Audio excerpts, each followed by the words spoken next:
सभी मास्टर्स को मेरा प्यार भरा नमस्कार। मैं पीएमसी जयपुर की आभारी हूँ कि मुझे ये मंच दिया बोलने के लिए। Thank you very much. Pitamah Patri sir को कोटि कोटि नमन, जिन्होंने मुझे ये राह दिखाई कि मैं ये सब कर सकती हूँ ऐसे। और ग्रेटिट्यूड पत्री सर को, ग्रेटिट्यूड ग्रेटिट्यूड ग्रेटिट्यूड। और सभी गुरुओं को नमन करते हुए हम आज लेक्चर की ओर आगे बढ़ेंगे। आगे हमने कॉजल बॉडी, कारण शरीर, मेंटल बॉडी मन शरीर, और इमोशनल बॉडी भाव शरीर पर हमने बात की। आज हम करेंगे प्राण शरीर पर बात करेंगे। और प्राण शरीर में 5 प्राण है, जैसे प्राण, अपान, उदान, समानाय और व्यानाय। ये 5 प्राण शरीर में बैलेंस होने चाहिए। हम जो श्वास लेते हैं और श्वास बाहर निकालते हैं, उससे शरीर में ऑक्सीजन मिलता है और कार्बन डाइऑक्साइड है वो बाहर निकलता है। उस ऑक्सीजन की वजह से पूरे शरीर को, सारे ऑर्गन को ऑक्सीजन मिलता है और वो कार्य करने के लिए सक्षम होते हैं। तो ये ऊर्जा बढ़ाने के लिए हमें नियमित क्या करना चाहिए? तो नियमित प्राणायाम करना चाहिए और उससे हमारी प्राण ऊर्जा बढ़ती है। फिजिकल व्यायाम करने से भी हमारी प्राण ऊर्जा बढ़ती है। दूसरा, हम सात्विक भोजन लेते हैं, उससे भी हमारी प्राण शक्ति बढ़ती है। पानी ज्यादा पीने से भी पानी में रहा जो ऑक्सीजन है वो बॉडी को मिलता है। ज्यादा पीने से उससे भी प्राण ऊर्जा हमारी बढ़ती है। उसी तरह से नींद लेनी चाहिए अच्छी तरह से। भरपूर नींद लेने से भी हमारी प्राण ऊर्जा बढ़ती है। रात को जब हम सो जाते हैं तो हमारे अंदर कॉस्मिक एनर्जी प्रवाहित होती है, तो वो भी प्राण ऊर्जा को बढ़ाती है। उस समय इसकी वजह से प्राण ऊर्जा बढ़ती है। और एक सबसे बड़ा ऊर्जा का भंडार है सूर्य से हमारी प्राण ऊर्जा बढ़ती है। सन गेजिंग करने से आंखों के द्वारा डायरेक्ट सूर्य प्रकाश सीधा ही पीनियल ग्लैंड को एक्टिवेट करता है। तो सूर्य प्रकाश लेने से, सूर्य के प्रकाश में रहने से भी बहुत सारी प्राण ऊर्जा हमारी बढ़ती रहती है।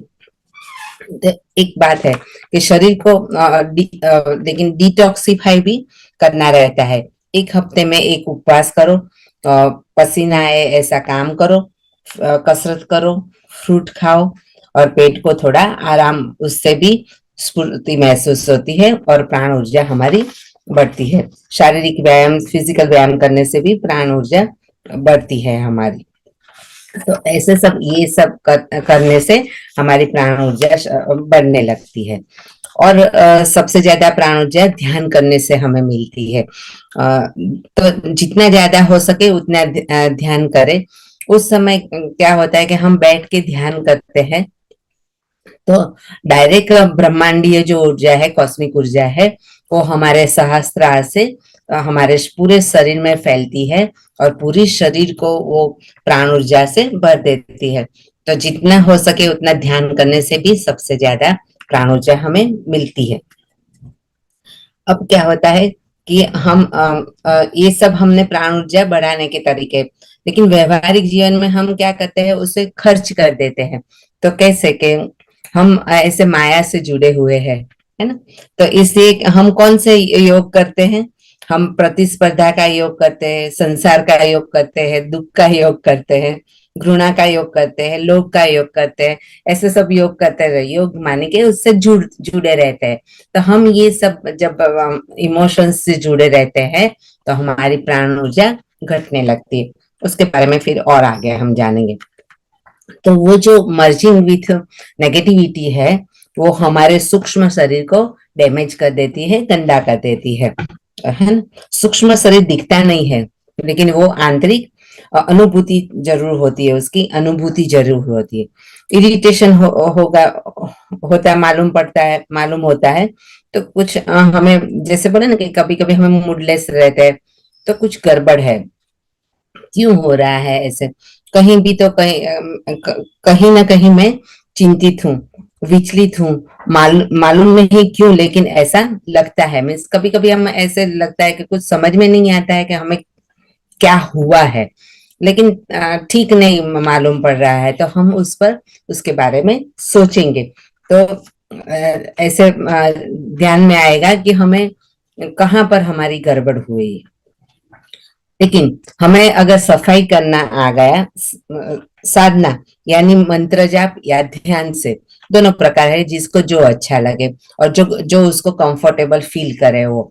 तो ध्यान और मंत्र के जाप से जैसे ही उसकी धुलाई करते हैं, वो क्लींजिंग शुरू हो जाती है। ऐसे ऐसे मन शांत होने लगता है और शुरू हो जाता है। जैसे जैसे मन शांत होगा तो अच्छे विचार अपने आप शुरू होते हैं, आउटपुट बढ़ जाती है। और अगर कार्य में क्षमता को बढ़ाना है तो ध्यान करे, साधना करे, अच्छी एनर्जी पैदा होगी। उसके बाद रिजल्ट आएगा वो ज्यादा मल्टीपल होगा। मेंटल मेंटल जो लेवल है, उसको विजुलाइज करो, मीन्स अपने मन पर सोचो कि क्या क्या फील कर रहा है और किस लेवल पर उसको तकलीफ हो रही है, नेगेटिव विचार आ रहे हैं। फिर साधना करो, फिर से विजुलाइज करो और सेल्फ एनालिसिस करो, आत्मचिंतन करो। जब आत्मचिंतन करना शुरू करेंगे तो हर चीज करेक्ट करेंगे। अननोइंगली कुछ भी नहीं करना है, ऐसे है ना। अननोइंगली कुछ भी नहीं करना है। साधना मतलब अपने आप को साध लेना, आप अपने अंदर साध रहे हो, है ना। तो हमारा जो शरीर है वो ऐसे सिग्नल देता है, डीएनए बोले ना, स्टेम सेल से निकल रहा है, उस पर हमें काम करना है। वो जो सिग्नल देता है उस पर हमें काम करना है। वो जो मॉलिक्यूलर स्ट्रक्चर है उसको क्रिएट करता है। वो सिग्नल प्राण शरीर से निकल रहा है। जैसे रक्त का संचार होता है वैसे प्राण शरीर से विद्युत का संचार होता है। अब ये जो विद्युत कहाँ से आती है, तो मनुष्य ने वायरलेस ऐसे मशीन बनाई है, जो बना है, हमारे प्राण शरीर में बायोएलेक्ट्रिक एनर्जी प्रवाहित करती है, होती है। रशिया ने प्राण शरीर का चित्रण निकाल दिया है। तो मीन्स प्राण शरीर का भी ऐसे पिक्चर निकल सकता है। तो मेडिकल जो साइंस है वो फिजिकल बॉडी के पर काम करता है। अगर वो प्राण शरीर पर काम करना शुरू करे तो इंस्टेंट रिजल्ट मिलना शुरू हो जाए। अभी पैरालिसिस जो है वो बायोएलेक्ट्रिक एनर्जी कहाँ पर रुकी, वहां पर वो पैरालिसिस हो गया। प्राण ऊर्जा जहां रुकती है वहां पर ऐसे पैरालिसिस हो। ऐसा कोई भी पूरे शरीर में जहां पर ऐसे प्राण ऊर्जा अपनी रुक जाती है तो वहां पर हमें मीन्स तकलीफ होती है, रोग होता है, ऐसा हो रहा है। तो हम अगर मीन्स मेंटली हम अपने मन को चकासेंगे कि भाई कहाँ पर क्या प्रॉब्लम हो गया है, तो वो धीरे धीरे उस पर काम करने से ये जो कोई तकलीफ हुई है शरीर में वो हम बदल सकते हैं। तो प्राणों को साधना आवश्यक है। जितना ज्यादा आप तेजस्वी होना चाहते हैं, आप भाग्यशाली होना चाहते हैं, तो उतना ही प्राण ऊर्जा को बढ़ाना होगा। अभी एक तरीका है कि नंग भी पहनते हैं, जैसे क्रिस्टल पहनते हैं, वो ठीक है ना। वो मीन्स कई लोग नहीं कुछ साधना कर पाते तो वो उसका भी उपयोग कर सकते हैं, तो करते हैं कितने भी लोग, उससे भी प्राण ऊर्जा बढ़ती है। और हम मंत्र जाप करेंगे, ध्यान करेंगे तो तुरंत ही शक्ति का संचार होने शुरू हो जाता है। हमारे पास शरीर है जो उसको भी अलाइनमेंट में रखना है। एक इधर तो एक उधर जाएगा, तो ऐसे उसको मीन्स वो अलाइनमेंट में नहीं होगा, तो उसको क्या करना है, केंद्रित करना है। तो एक उदाहरण लेंगे कि जैसे हम सूरज की किरणें हमारे पर पड़ती है ना, तो वो वैसे सिंपल लगती है, लेकिन जब वो स्पेशल वो जो कांच आता है, वो कांच को हम ऐसे कागज के टुकड़ों में से वो सूर्य की किरण पास करेंगे तो क्या होता है, वो कागज जलने लगता है, वो हम सबको मालूम है ना। तो हमने क्या किया कि जो सूरज की किरणें थी या उसकी जो ऊर्जा थी उसको केंद्रित किया। वो केंद्रित करने से क्या हुआ, वो पूरा कागज जलने लगा। मतलब वहां पर ऊर्जा केंद्रित हो गई। तो उसी प्रकार से, उसी तरह से पांचों शरीर, पांचों प्राण को अलाइनमेंट में रखेंगे तो ऊर्जा केंद्रित होगी और हम ऊर्जावान ऐसे बनेंगे। मेंटल पावर बढ़ेगी, स्पिरिचुअल हमारी पावर बढ़ेगी, होरा हमारी चेंज हो जाएगी ऐसे। तो एक तो इंडिविजुअल कॉन्सियसनेस है और एक कॉस्मिक कॉन्सियसनेस है ना। दोनों को मिला दो तो ब्रह्मांड की जो चेतना है उसके साथ हमारी चेतना मिल जाएगी। चेतना कितनी मिस ऐसे सोचो कि कॉस्मिक मिस ब्रह्मांड की ऊर्जा के साथ हम जब जुड़ जाते हैं तो हमारी चेतना कितनी बढ़ जाएगी, उसके साथ जुड़ जाएंगे तो, है ना।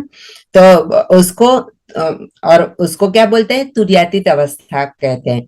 एक जागृत अवस्था है, एक स्वप्न अवस्था है, एक सुषुप्त अवस्था है और एक तुर्यातीत अवस्था है। तो वो जो कॉस्मिक स्टेट ऑफ कॉन्सियसनेस है वो स्वाभाविक है, वैसे वो स्वाभाविक है, लेकिन हम सब भूल गए हैं और वो बोले ना अलग अलग योग करके बैठे हैं, वैसे संसार का योग ऐसा सब योग करके बैठ गए हैं। तो हम उससे मिस अलग हो जाते हैं ऐसे। हमने अपनी चेतना चेतना को इतनी बाहर की तरफ दौड़ा दिया है कि अंदर जो ब्रह्मांड है उससे हम दूर होते जा रहे हैं, इसलिए वो ऊर्जा का हम एहसास नहीं कर पाते। तो इनर की तरह जो चेतना चेतना जाती ही मिस जाती ही नहीं है। तो डिस अलाइनमेंट क्या होता है, जो कार्मिक बॉडी है उसमें ब्लॉकेजेस होते हैं, इमोशनल और मेंटल बॉडी में ब्लॉकेजेस होते हैं। तो इमोशनल बॉडी में जो हमने नेगेटिव इमोशंस को इकट्ठे कर किया है उसका अभ्यास दुखी होने का होने का वो अपने को मिस दुखी होने का हम अभ्यास करते रहते हैं पूरे पूरे टाइम। तो वो क्या करता है, अपने को डैमेज करता है। जो आप बांटते हमें वो मालूम है कि जैसे हम जो बांटते हैं वही हम हमें मिलता है। जैसे अनाज बांटते हैं तो अनाज मिलता है, मिस यूनिवर्स हमें वो देती है, ऐसे जो बांटते हैं वो हमें मिलता है। तो हम क्या करते हैं, दुख बांटते हैं तो फिर दुख ही मिलेगा ना हमें, और क्या मिलेगा, है ना। तो अनाज बांटते हैं तो अनाज मिलता है, दुख बांटते हैं तो दुख मिलता है। तो जो स्पिरिचुअल बॉडी डैमेज होती है वो कार्मिक हो गया, जो दूसरे को दुखी किया वो स्पिरिचुअल बॉडी को डैमेज करके कार्मिक हो गया। खुद दुखी हो और emotional body and mental body और उनको भी डैमेज होती है। तो किस चीज को बदलना चाहिए हमें, किस पर काम करना चाहिए ऐसे, है ना। तो औरों पर कंट्रोल नहीं करना है, हमें अपने आप को कंट्रोल करना है। एक्शन एंड रिएक्शन, हमें मालूम है कि एक्शन एंड 3% एक्शन है और रिएक्शन 97% है। तो वो रिएक्शन पर कंट्रोल करना है। रिएक्शन पर कंट्रोल करने से रिएक्शन पर कंट्रोल करना है। तो आप जब आप बैलेंस पर्सनालिटी के साथ रिएक्ट करते हो तो क्या होता है, जीवन में पॉजिटिव रिजल्ट आने लगता है। नेगेटिव होगा तो नेगेटिव रिजल्ट आएंगे। तो ये वाइब्रेशन कहाँ से एमिट करते हैं हम, ये हमारे विचारों से, हमारी भावना से ये वाइब्रेशन पैदा होती है ना। तो ये वाइब्रेशन कहाँ से पैदा होती है, हमारे विचारों से ही पैदा होती है। हम कितना भी ध्यान कर ले लेकिन विचारों में बदलाव नहीं लाएंगे तो वो कुछ काम का नहीं है। हम 1 घंटे ध्यान कर लेते हैं, ऊर्जा हमारी हो गई, लेकिन पूरे दिन हम नेगेटिव ही सोचते रहेंगे, दुखी होते रहेंगे, नाखुश रहेंगे, तो क्या होगा ऐसे, है ना। तो वो क्या होता है, वाइब्रेशन मीन्स नेगेटिव वाइब्रेशन पैदा होती है। और इसी वाइब्रेशन से अपने जीवन की घटनाओं को हम आकर्षित करते हैं और पैदा होती है ना। आप आज तुम जो भी हो और जैसे भी हो वो तुम्हारे खुद की इमोशंस है, खुद की भावना से हो। अगर आप उसको बदलना चाहते हो तो बदल सकते हो, है ना। आप बदल सकते हो कैसे, तो you are the sum total of your thinking. आप क्या है, जैसे आप सोचते हो वैसा ही आप बन जाते हो। तो उसे उदाहरण लेंगे कि घर में एक ऐसे मिस पेरेंट को अगर बीपी है या शुगर है, तो क्या होता है कि बच्चे को भी ऐसे बीपी या शुगर आ जाता है। तो हम उसको क्या बोलते हैं, हम बोलते हैं कि ये हेरिडिटी है। ऐसे हेरिडिटी मतलब क्या है, क्योंकि जो एक घर है, सभी सभ्यों को मोर और लेस सोचने का ढंग एक ही होता है। ऐसे जो मिस थॉट ऑफ मिस जो बोले ना कि सोचने का ढंग है, वो पैटर्न, ऐसे थॉट की जो पैटर्न है वो सेम रहती है। बच्चों में भी सब एक ही तरह का सोचते हैं, इसलिए वो लोग एक ही तरह का जीवन बिताते हैं और एक ही तरह के रोग को इनवाइट करते हैं। ऐसे है ना? तो एक को बीपी हो गया तो बच्चों को भी बीपी हो जाता है, क्योंकि सोचने का ढंग एक है। तो हमें क्या करना चाहिए ऐसे, है ना? तो वो पैटर्न बदल लेना है। अगर आप पैटर्न बदल लेते हो तो आप ये हेरिडिटी शब्द कभी नहीं आप बोलेंगे, क्योंकि है वो क्या है, एक बहाना है कि भाई पापा को है ना इसलिए मुझे बीपी आ गया है, ऐसे बोल के वो ऐसे अपने अपने जिम्मेदारी से निकल लेते हैं। ऐसे नहीं, ऐसा कुछ नहीं है, उनको आया तो हमें क्यों आता है, ऐसा कुछ नहीं है, हमें नहीं आ सकता है। तो हम ये बदल सकते हैं। तो कैसे कि विचारों को बदलने से, अपनी थॉट पैटर्न को बदलने से हम ये बदल सकते हैं। लेकिन सब लोग क्या हो जाते हैं, सरेंडर हो जाते हैं कि भाई हमारे पापा को था ना इसलिए मुझे आ गया, बस बात वहां पर छोड़ देते हैं, उस पर कोई ध्यान नहीं देते, कोई प्रोसेस नहीं करते, कुछ भी नहीं करते हैं। ऐसे इसलिए शिकार हो जाते हैं। तो वो थॉट प्रोसेस अगर बदल दी जाए तो हम उसको बदल सकते हैं। तो आज यहाँ पर बस यहाँ पर खत्म करते हैं। मैं कल कल इसे आगे बढ़ाएंगे, आगे बात करेंगे इसी बारे में। तो हम ध्यान की और चलते हैं। सभी लोग हाथों को क्रॉस कर देंगे और उंगली, हाथों को क्रॉस कर देंगे, पाँव को क्रॉस करेंगे, कंफर्टेबल स्थिति में बैठेंगे और आंखें धीरे से बंद करेंगे।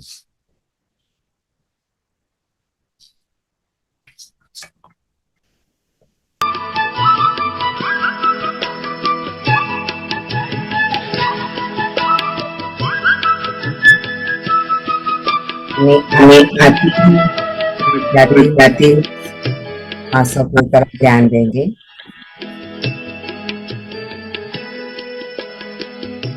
मन को केंद्रित करेंगे, जहां जहां हमारा ध्यान जाता है वहां वहां हमारी चेतना चली जाती है, ऊर्जा जाती है।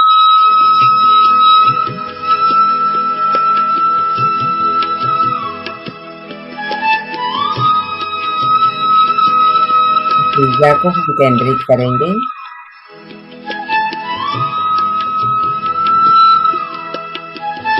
आंसू पर ध्यान लगाएंगे,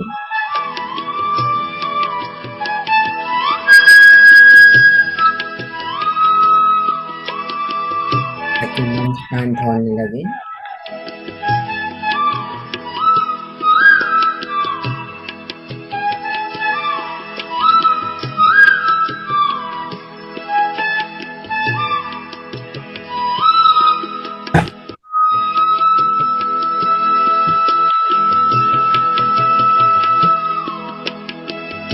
ध्यान करने से हमारी प्राण ऊर्जा बढ़ती है।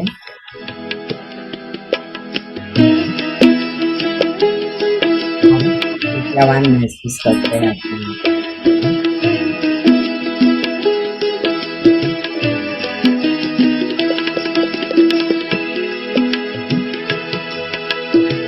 शरीर में रक्त का संचार ठीक ढंग से होने लगता है।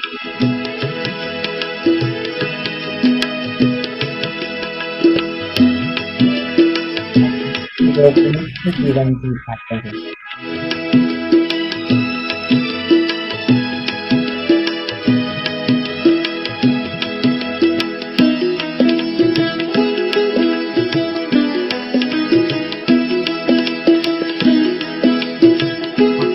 भाव में जीने लगते हैं।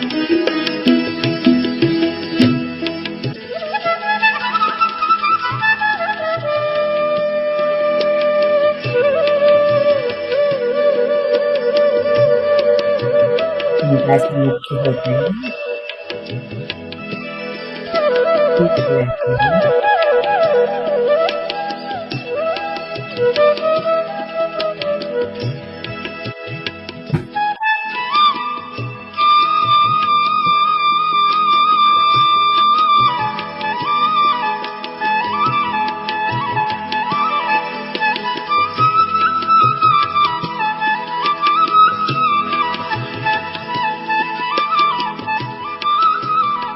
की वजह से हम 100% अपना सांसारिक जीवन भी जी पाते हैं और 100% हमारा आध्यात्मिक जीवन भी जी पाते हैं।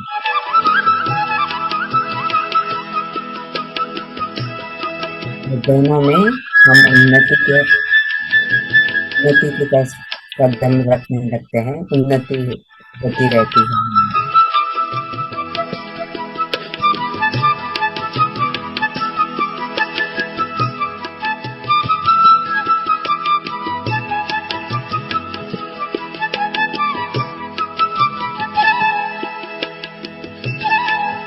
प्राण ऊर्जा हमारे सहस्त्रार से पूरे शरीर में फैल रही है।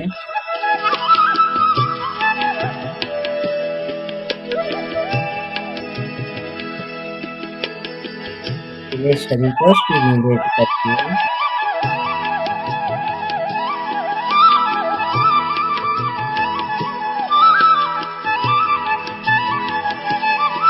रक्त का संचार सुचारू रूप से होने लगता है।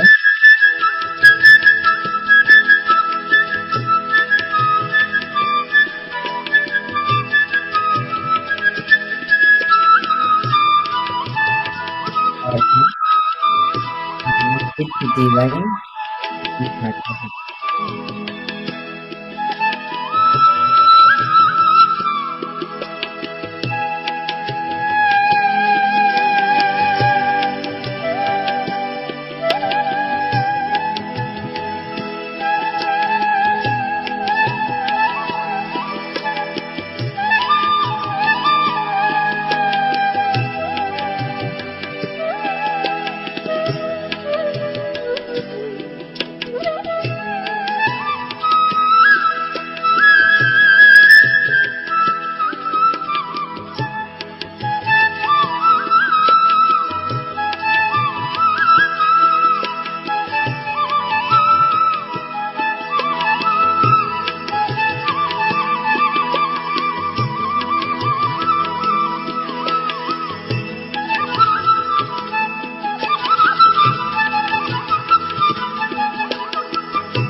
Last 2 minutes.